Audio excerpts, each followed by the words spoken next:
back and ride to the from the old school. Lay back and ride to the like you.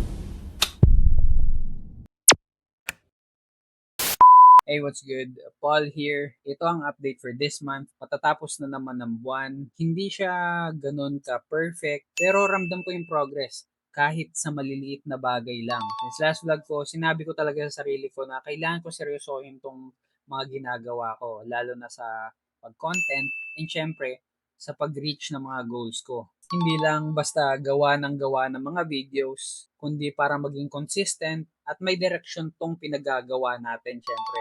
Isa sa mga ginagawa ko ngayong month, nag-start ako gamitin yung mga tools ko na meron ako, lalo na yung action camera. Ginagamit ko siya habang bumabiyahe ako, pupunta sa mga lakad ko, sa mga kailangan kong asikasuhin. Dati, simpleng biyahe lang. Pero ngayon, iniisip ko, content na to.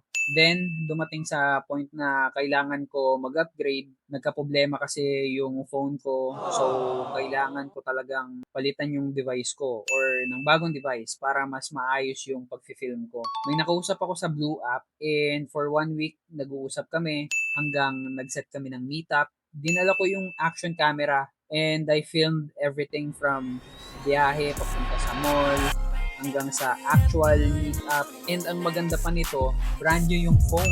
May receipt pa. So, alam kong good deal siya. After that, umuwi ako ng may bagong tool na magagamit ko para mas ma-level up pa yung mga ginagawa ko. Hindi lang puro content. May mga araw din na simpleng buhay lang. Nag-ayos ng gamit sa bahay. Inayos ko yung cabinet lock. Tapos, may mga inaasikaso din ako para sa pamilya. Dati hindi ko masyado pinapansin yung mga ganitong bagay. Pero ngayon, mas na-appreciate ko na. Siyempre, hindi mawawala yung motor ko. Nagpalit ako ng handle grip.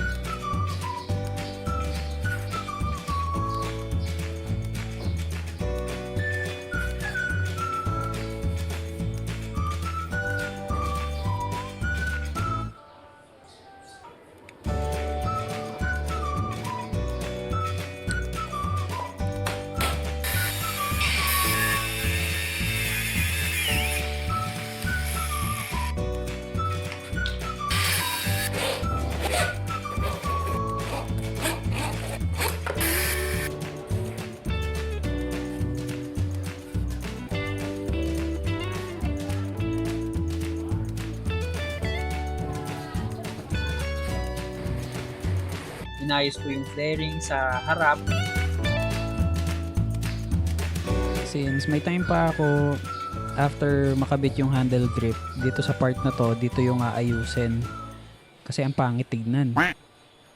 Kaya tara, simulan na natin.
Simple upgrades lang pero para sa akin malaking bagay yun. Parang reflection din siya ng progress, unti-unti mong inaayos. Kung iisipin, hindi pa naman ganun kalaki yung results. Hindi siya overnight pero gumagalaw.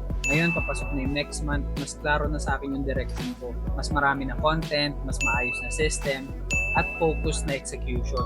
Unti-unti lang pero tuloy-tuloy. Kaya kung umabot ka dito hanggang sa dulo, alam mo na yung gagawin.